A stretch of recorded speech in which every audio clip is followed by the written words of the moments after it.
Okay, very warm welcome. My name is Yvette Baggen and I work as an assistant professor at Education and Learning Sciences of the Wageningen University.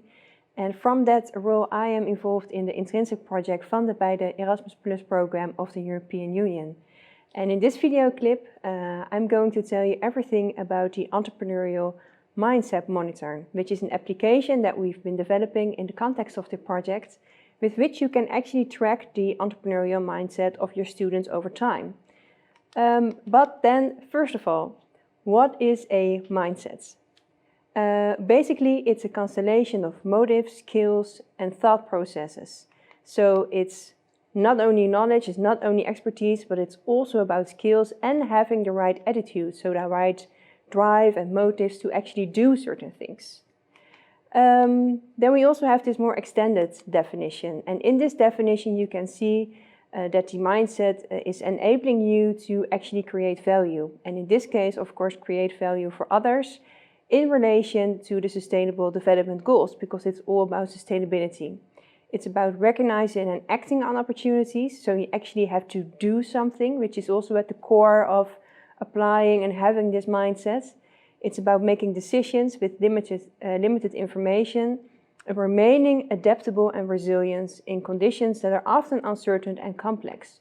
So we talk about uncertain and complex situations here, also so characteristic for issues in relation to sustainability. Think, for instance, of climate change. I mean, what is actually the problem and what can be the solution? On both sides there is a lot of debate going on how to define the problem and even, well, then to get to a solution. So there's lots of uncertainty and complexity involved, and this mindset, this entrepreneurial mindset, can help you to remain adaptable and resilient even in such uncertain situations. You can also see it in this figure. You can see the line going everywhere, basically. So there is a lot of uncertainty and complexity involved, and when a process evolves, you can see the straight line, things become more clear, but well, you need this mindset to be able to deal with the amount of uncertainty and complexity that is involved in the entrepreneurial process, and especially in the entrepreneurial process if we talk about sustainability-related issues. So we have this importance of the entrepreneurial mindset. We want people to be able to deal with uncertainty and complexity. So to make this entrepreneurial mindset monitor, we start looking for a theory that could help us operationalizing the entrepreneurial mindset, and we came up with effectuation theory. Now, let me briefly explain to you what effectuation theory is about. And for that, we always like to come up with the cooking example. It's the example that Saraswati, the researcher behind this theory, also uses in her article in 2001. And what I would like to share with you, because as you can see in this picture from pre-corona times, I love to cook myself. This was in a cooking course actually. But apart from that, let me explain to you why the cooking example is so illustrative for effectuation theory. Okay, imagine tonight you have to make dinner, maybe for your family, for yourself, for some friends, your roommates. What are you going to do? Just take a moment for yourself. What do you do when you have to prepare for a dinner?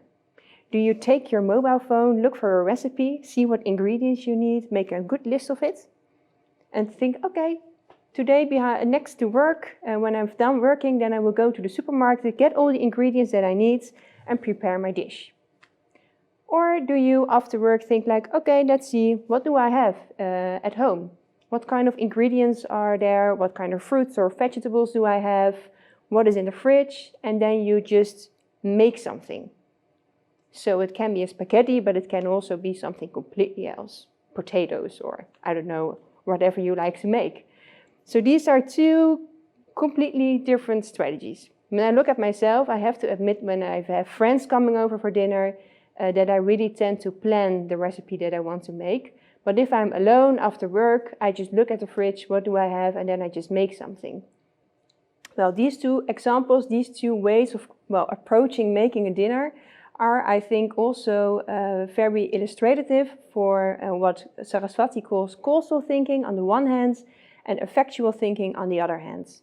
And Saraswati had a lot of interviews with more experienced and successful entrepreneurs, And she asked them to think out loud when, trying to solve very complex problems. And what she found out is that actually successful entrepreneurs tend to look at, okay, what kind of means do I have? What are the resources that I can use? And from there, they start creating value. So as you can see in the picture, they have all kinds of means, and from there, there are different imagined ends, you could say, so different goals you could go for. And at the start, you have a direction. I mean, at the end, you know you need some food at the table, but you don't know yet what kind of dish it will be. And what we actually tend to do, and which Saraswati calls managerial thinking or causal thinking, is that we, as in the example of the recipe, look for the goal that we need to realize and then have a look at, okay, what are the resources that I need in order to reach that goal? So you have causal thinking, this is more goal-oriented, and effectual thinking, which is more means-oriented. And let me stress, there is no good or wrong. I mean, when you have this bunch of people coming over for dinner, I think it makes sense to plan ahead and to see, okay, this is the dish that I want to make, this is what I need, these are the steps that I'm going to take, and then you try to realize it in the best way you can. But if there is a lot of uncertainty involved, and that is key, if there is a lot of uncertainty involved, then it's very hard to set a goal and look for the means that you need, because it's so hard to predict the future, because you don't know what's going to happen. So in that case, effectual thinking can help you a lot. And Saraswati recognized that a lot of entrepreneurs also tend to apply this more effectual way of thinking, because they acknowledge, like, okay, I cannot predict the future, so I have to try to control it. And I can control it by focusing myself on the means that I have and by starting creating from a value from those means. I do have a kind of goal in mind, but I look at the means that I have, and from there I start to create value. So, okay, this is about the theory. And luckily, Saraswati also formulated 5 principles which serve as kind of guidelines to apply this effectual way of thinking. Well, the first principle is the bird in hand principle.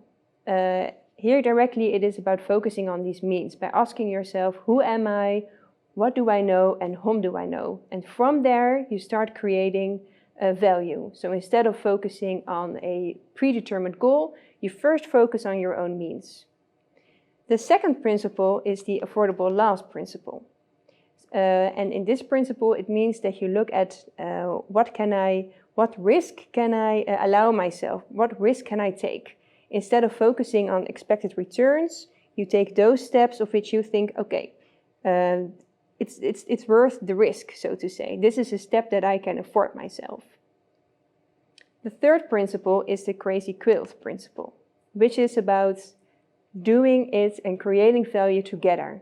You don't focus on competitors. You don't really focus on this competitive analysis, which we tend to do in causal thinking or managerial thinking.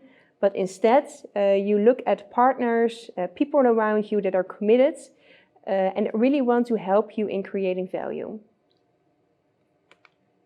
Then the fourth one is the lemonade principle. And I always really like that one because it's about embracing surprises. If something unexpected happens, like the corona pandemic, to maybe a small, uncertain or unexpected movement over the last years, you try to look at, okay, what does it bring me? I think a lot of restaurant owners showed us how they applied the lemonade principle by coming up with all kind of new ideas.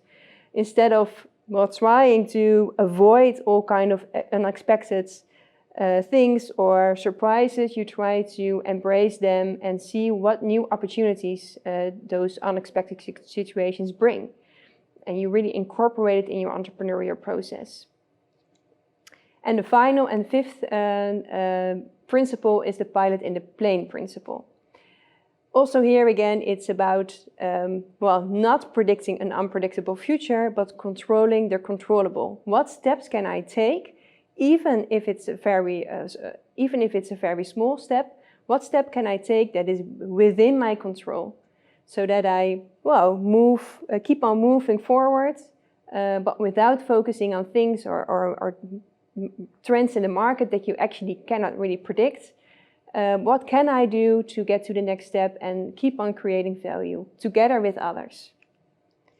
So I've told you now a lot about effectuation theory and about the principles that are behind it. So it's really like a logic, a think of reasoning, a way of acting and of decision making. It's not a structure.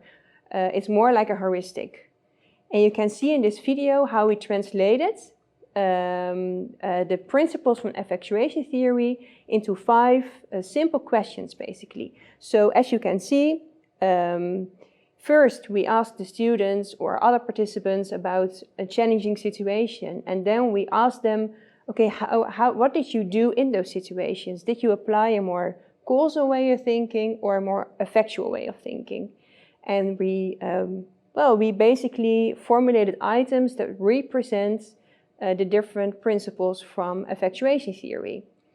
And it takes maybe 3 minutes, 2 minutes for students to fill in this questionnaire, this mindset monitor, meaning that you could ask them, for instance, to fill it in every week so that they really become aware of their own mindsets.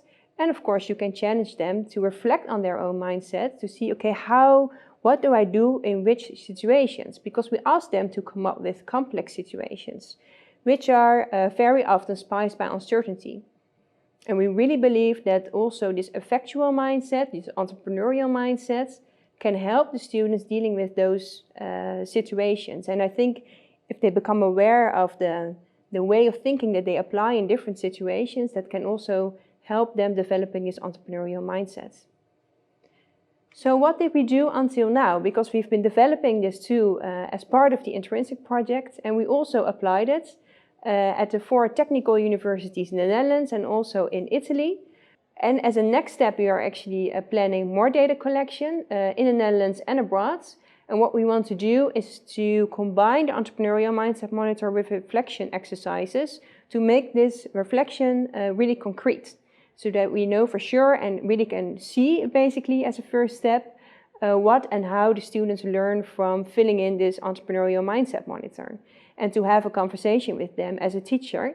And of course, we would also love to learn from that for research, to bring the entrepreneurial mindset further and to apply it also in other contexts. So what do the first results show us? Because actually in the Netherlands, one of our thesis students, Victor van Zalbommel is his name, applied the mindset monitor among students and among entrepreneurs. And what he found out is that students still tend to apply causal thinking. And entrepreneurs, experienced entrepreneurs, tend to apply effectual thinking. Well, maybe a result that you would also expect. Because I do think in education we tend to, well, in the way of doing, in the way of teaching, in what we tell our students, I think we mostly apply also this causal thinking. And I also believe it's a great challenge to see how we can incorporate effectual thinking in our education. But what we also saw is that the mindset of the students and of the entrepreneurs differed across situations. So we also asked them to fill in this mindset monitor every week. And we saw that the mindset is different and is also different per situation or context, which makes sense because for some situations, causal thinking can be very useful. Well, for others, effectual thinking can be very useful. And we especially saw this switching between mindsets among the experienced entrepreneurs. So that makes us wonder what the role could be of cognitive flexibility. So as you can hear, many questions to explore and to investigate. And well, to end this video, I have a few sources summarized for you that we used to make this video. So please have a look at it. And as a final note, I would like to thank you for watching this video. And on the Intrinsic website, you can find the link to the entrepreneurial mindset so that you can actually use it.